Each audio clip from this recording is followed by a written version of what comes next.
Hello, Steve White, Trek Boy 89 for Steve Arts 89. Well, it's the final season of Star Trek Lower Decks. We got the first two episodes dropped at once.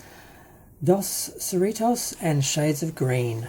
Now, I'm not a big fan of the series, honestly, but I'm not really bothered by these episodes. There's nothing particularly anti-Star Trek about them. There doesn't appear to be any overarching story so far for the season or anything. There is a story that runs over these two episodes, but that's just sort of, I think, to get Tindy back onto the ship, so that's fine. Stuff like that kind of can happen at the start of a season when they've sort of set something up. They have to then fix the problem, which was Tindy leaving, because poor Rutherford is not coping very well with it.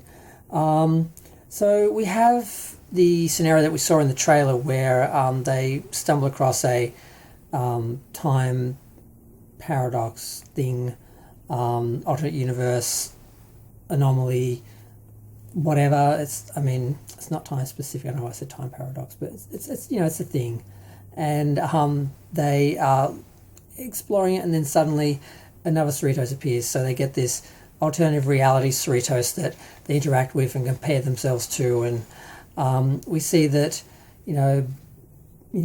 Becky is like a nasty captain who rules through fear and punishment. We've got Walmer is like a star officer. Handsome, or whatever his name is still vain.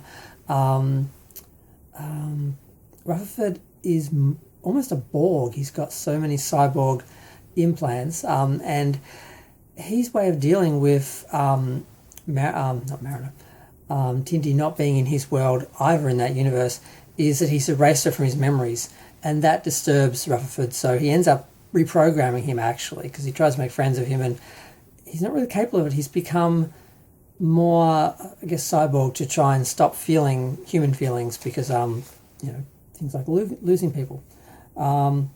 So there's that sort of, and basically Becky tries to basically take over the other ship. She wants to run that ship. I'm not exactly sure why, but she gets foiled, and it ends fairly neatly, and that's kind of it. So nothing really bad happened. They didn't sort of destroy any cannon or anything. It was just like a little adventure. It was fine. Now the next episode is a little bit more fun because they focused on the Orions. Now we saw the Orions in Star Trek, the animated series, which they were sort of supposed to be the Orions, but it just went very badly. Now people keep describing them as blue. I'm like, they're not blue. They're a very light shade of green, but they're still blue. It's just, sorry, they're still green. They're not blue. It's just that the uniforms, these superhero sort of costumes they wear are so bright green. They just have made the other green look kind of pale. But yeah, I don't believe they're blue. People are saying they're blue. I'm like, they're not blue. They're just really, really light green. But yeah, they're basically all men. They're like sort of like the male side of the or a male sort of, not offshoot, a male sort of group, I guess, or subculture or something of the Orions, and they are fighting with the rest of the Orions, which is a matriarchy, and they end up having, they've been fighting for ages. They end up having a sailing ship, like the what are they called, the ones that are run by a solar sailing ship, to basically end it all. And in the end they end up with a tie, so they end up kind of making peace, and it sort of all ends well and happily ever after, and Tindy gets to go back to the Cerritos, and she gets a bunch of wealth that was spread over between the two factions, races, whatever you want to call it, on the Orion planet, and they dismantled that shuttle that they've been working on, because the whole point was to work together to build it. So the Vulcan just took it apart again, and I'm like, couldn't they have just moved on to just another ship? or another something and just built something else together rather than pull it apart and put it back together again, because that does seem to achieve nothing. I mean, yes, they're spending that time together and developing friendships, but they're doing it while achieving nothing. So that was a bit weird. What else happened? I think that's about it. Now, I'm fine with the Orions. I like the fact that they've made them canon in a way now, and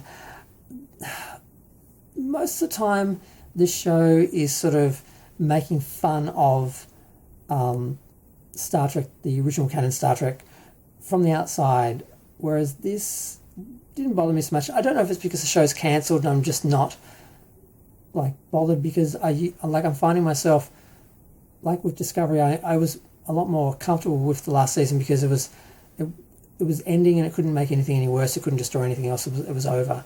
So I kind of feel the same way with this. But they didn't really damage any canon. They didn't really make fun of anything too badly. They didn't really ruin anything. And they seem to be telling separate stories, episodic stories like Star Trek. So it just felt like a more Star Trek-y sort of episode of Lower Decks. So as much as I resent Kurtzman creating a parody of the other Star Trek universe, the original canon universe, instead of making one in his own universe, because of course he wouldn't want to undermine his universe, but he'll have people parody the other universe. So I always sort of resented it on that level either way. There are a few issues with it, but a lot of the episodes were kind of fun, and I just was always comfortable with the fact that it did appear to be in the original Star Trek canon universe, visually at least, and that's kind of fun to watch, even if there are other issues in that, but not particularly in these episodes. They were fine, so I don't have a big bad reaction or anything, so I'm going to go. Feel free to share, like, comment, subscribe, let me know what you think or thought of the episodes. I don't hate Lower Decks, because the people making it do love Star Trek, but they just don't quite see it. They spend a lot of time laughing at it from the outside instead of believing in it and being on the inside of it and really loving Star Trek in that sort of way. They love it in a different way, but they do try and make the best show, and they do have a lot of knowledge, and that does show, unlike Discovery, where the people know nothing about the show and have no affection for any of the other original series canon universe shows and everything. But this is bobsledding towards 8 minutes, and I'm kind of done, so I'm going to go. Feel free to share, like, comment, subscribe. Let me know what you think. Thanks. Bye.